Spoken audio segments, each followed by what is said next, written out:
लड्डू ना किरिंग आला में फॉरेस्ट गार्डन लेनखानम हैं जो प्रकार मा चक्री नाम लेका गिन बुझावेला चेक नेलो आदो चेक ना ये 16 वर्ष हुई लेका बुझाया हैं बेहुल पते आलम जाय चलो आले प्रामा खानम बगी गडी ना इतोंगा वीडियो सेता बेला सिसर जली लेका नोडे गे उना बीर गजाड़ सापारम बहा लेका हाय हेलो सनाम को गे जोहार सगुन सेता और ओका लेका मेना पे ताबना आशा अलिन आपे सनाम को नपाय रगे मेना पे और अलिन हो नपाय रगे मेना लिया तो सगुन दाराम हुई कना तेहना नवा ब्लॉग वीडियो ते आपे सनाम को अड़ी अड़ी सगुन दाराम और मैडम दो नहीं नाते रे मनाया ओजो नकीजो कना पुलिस जो के इनके पाचे चला लेकिन चला तो कता बाग ओड़ा रे के ताके लेकिन पुलिस ने के बुढ़ी बुढ़ी धरा किन बुझे ऐसे आदि बच्चन कटी बुढ़ी धरे नेलो आना खातिर ओ पुगटी पुलिस ने के हम पुलिस ने ये बइन दरकार कना कोड़ा को पुलिस के क्लास पुलिस को इन बइन चला कोड़ा को पुलिस के ना झमला कमी कना ना पुलिस में चेकाया तीन झमला तो लगा के तने सफाई तो दिन हम बगा ना अड़ी सी है पुलिस ने लेखन के हीरो धराम नेलो हीरो और आलो हीरो मा इनका धरा गया नोय नोका तवन तेहना ब्लॉग ना नोडे खन गे स्टार्ट हुई कना आ नोका तो सब तो झुलई दहा करे ओते सफाई लगे आदो मणांग इन्या मणांग इन पुलिस ने के आदो नि सफाई झुलई ना माने पूरा झुलई दहा करे ओय पाजे ने ना झुलई दा पना सफाई लगे ने ओ नोका पूरा झुलई दहा करे ना बम टाइट ला तो नोडे ये चुका टाइट टाइट का उरी जेन पे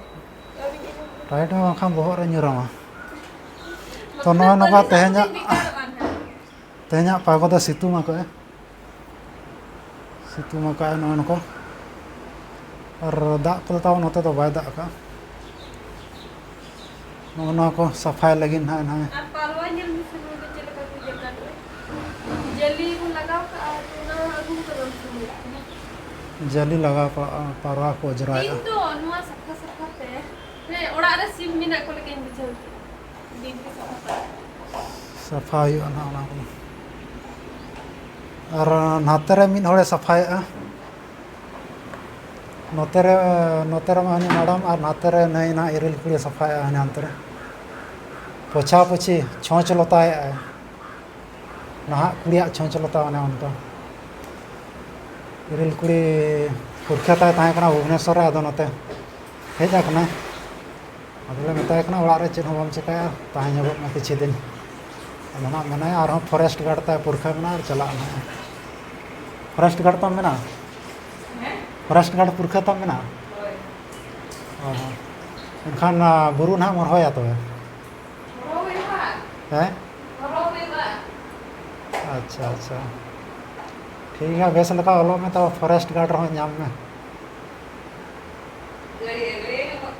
हैं गड़िया होका ओलो अड़ी ताड़ाताड़ी ओलो दरकार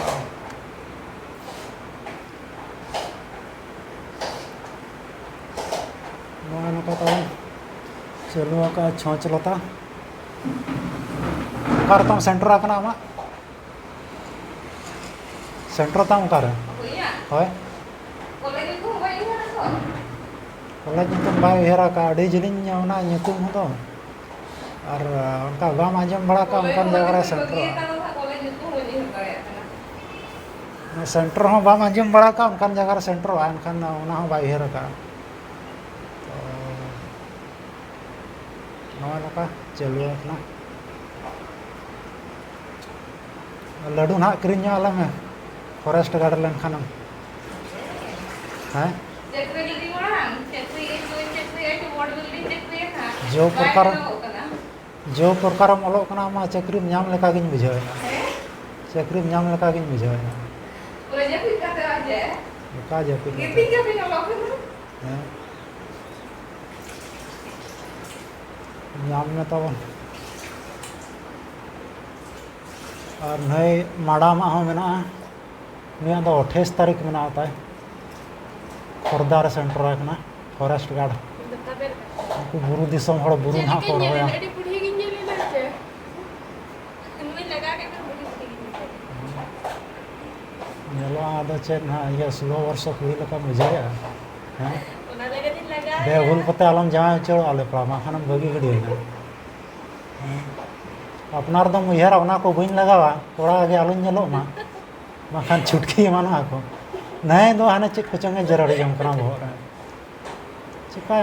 ना कुड़ी उकाम बुझाव दाड़े आपा जहाँ को इच्छा ओना को करा और चपाटी चलेगा हैं चरम में चेन हवा सफाई में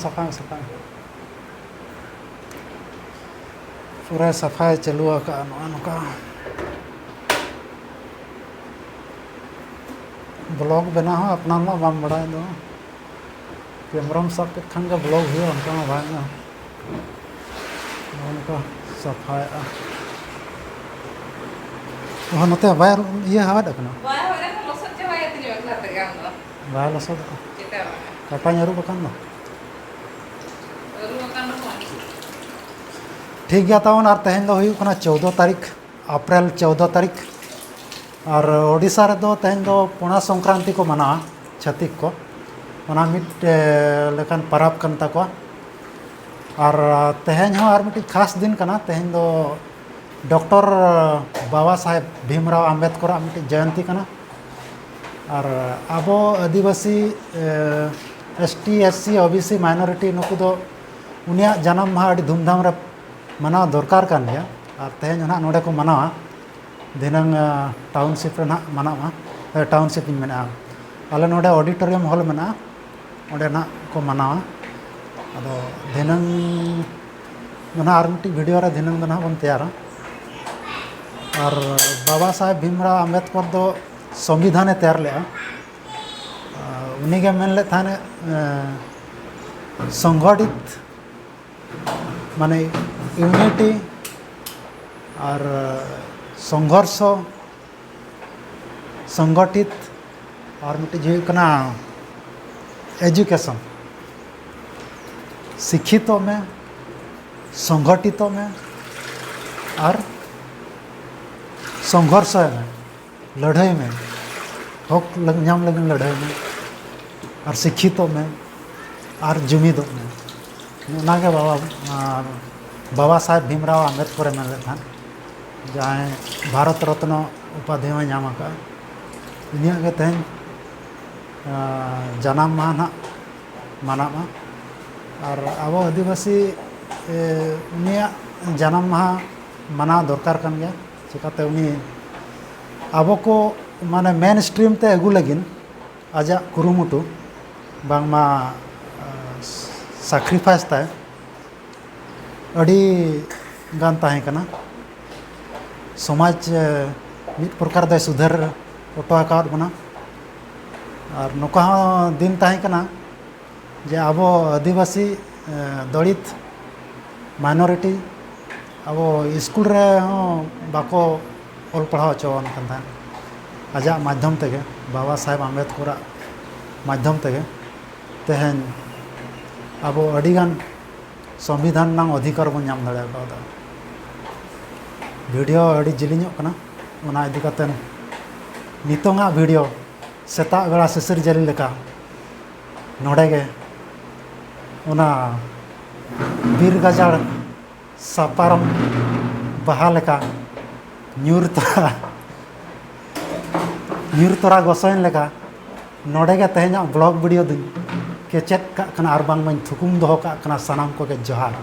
जोहार ᱧᱚᱜ ᱜᱮ जोहार सानाम को गे जोहार क्या कि पूछा पूछी झाड़ू वाला ठीक गया तो नोडे बन डुगी का